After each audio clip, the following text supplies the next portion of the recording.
Well, I'll be honest, I never thought I'd be using a saw for anything on the car. It's just kind of weird to have woodworking materials while I build something for my car.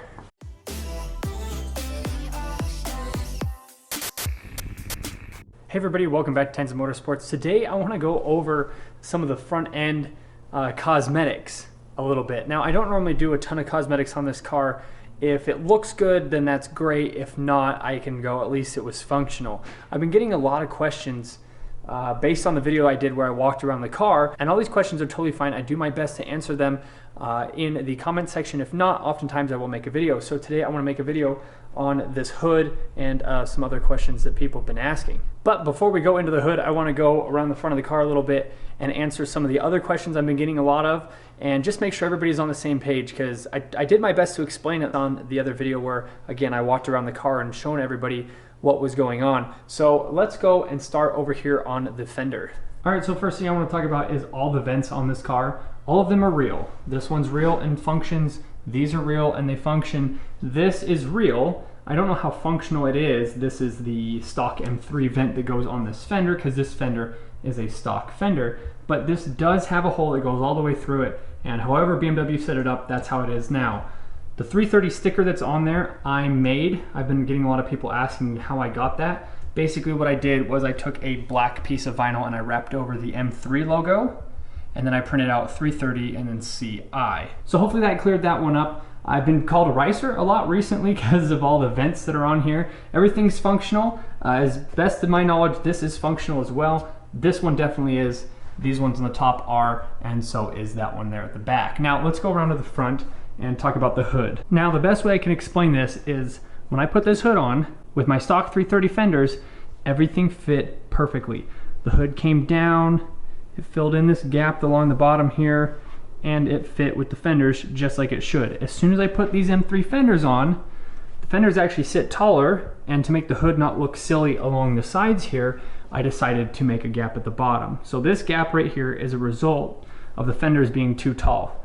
Now, I don't know if it's because these fenders came off of a convertible, that's actually the case. Whatever the reason is, this right here has become a bit of a talking point in my comment section, talking about how the hood actually doesn't fit. Now, like I said, if you've got a 330 and you do this hood, it's gonna fit just like it should. If you've got an M3, is it the convertible it's gonna fit like this? I've never put coupe M3 fenders on my car. So if this is a problem for your convertible M3s, then you're gonna wanna know what to do with this gap here. Now I've got a lot of people that are saying to bring the front bumper up a little bit. So what I wanna do today is actually open the hood and get something up underneath there, like a piece of wood or maybe a piece of metal, to push up on this plastic just to get an idea of what it'll look like. And then I might do it permanently based on what everybody thinks and on how it looks, because I think if I bring this up about 1/4 of an inch or so, it'll sit it around where it used to be. Now, I did talk about in my other video, this probably produces a little bit more airflow through there, not enough to really matter. So I don't think what I do either way would really affect this performance-wise, but I do want to see what that'll look like with this gap filled in. The other downside to having the hood up is that this kind of sits out a little bit. It actually sits closer to like right here instead of all the way back like it normally does. Again, that doesn't really bother me that much. The hood still opens like it should. And then what I'm thinking about doing is getting up underneath here and putting some sort of metal or wood underneath here just to see what it would look like. Because I honestly think that I could just slip something underneath there and then leave it. I don't think I'm gonna have to actually heat it up and bend the plastic or anything like that. And I definitely don't wanna do that if I don't have to, because you run into the probability of cracking the paint and stuff like that. So I'm gonna grab some metal, maybe a piece of thin wood, and see if I can't get this to sit up just a little bit. All right, I got a bunch of these metal plates sitting around. This is, I believe, like 1/8 of an inch, but there actually is a lip underneath here. 1/2 inch into the bumper, there's a lip. Where the actual metal bumper sits. So I think if this sits on top of there, it will actually raise it up higher than what I was thinking.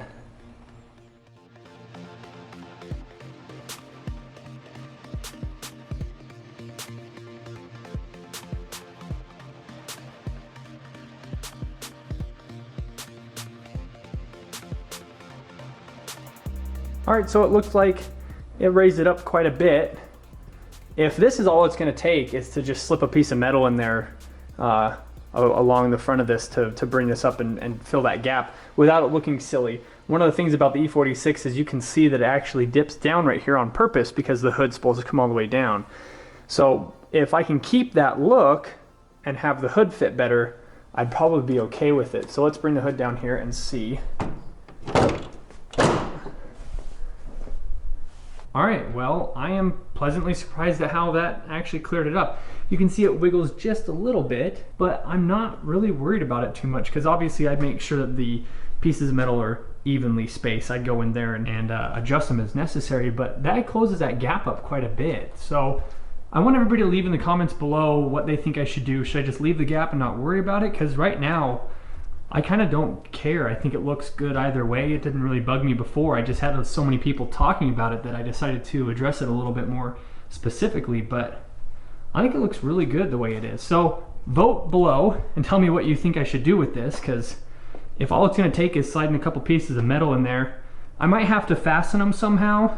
It really wouldn't take very much time, and I wouldn't be adding hardly any weight to the car. It wouldn't be like, oh, you're adding a bunch of weight and it's not worth it to fix something cosmetic. But something like this, where this whole fix right here might weigh a pound, that's probably worth it to me. All right, so I pulled the pieces of metal out. They are about 1/8 of an inch thick, and I found some of this board that I have here, some of this melamine board.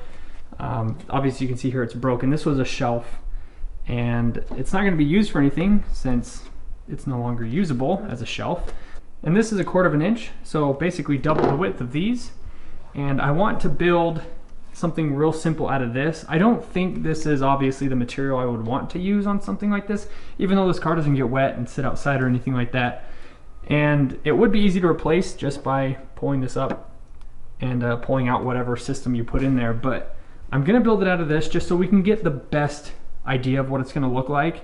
And hopefully this will help anybody who has a convertible M3 or maybe a normal M3 and ends up with this hood and it doesn't quite fit right. You can just sit something underneath here. It's an easy fix, and hopefully it will make it so that most people won't even notice. In fact, most people don't notice unless I point it out. I say, oh, hey, look, yeah, this isn't fit right. They go, oh yeah, it's not. So this isn't a big deal to begin with, but again, I'm just impartial, but I want to see what it would look like. So let's build it out of this 1/4 inch stuff and go from there.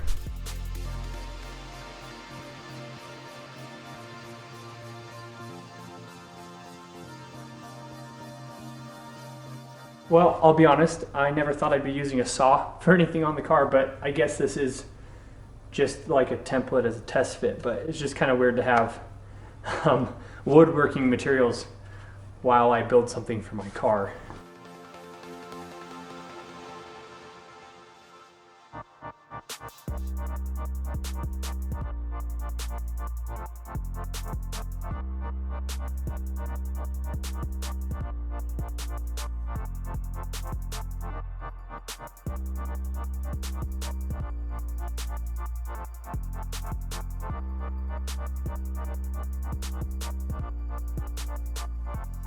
All right, so there's a thicker piece underneath there. It still is a little bit weird right here because I have the piece of wood further that way, and it's hard for me to move it because you have to pull back on the bumper and move it at the same time, and I really need a second pair of hands to help me pull back on the bumper and slide it over. So it's kind of stuck where it is right now.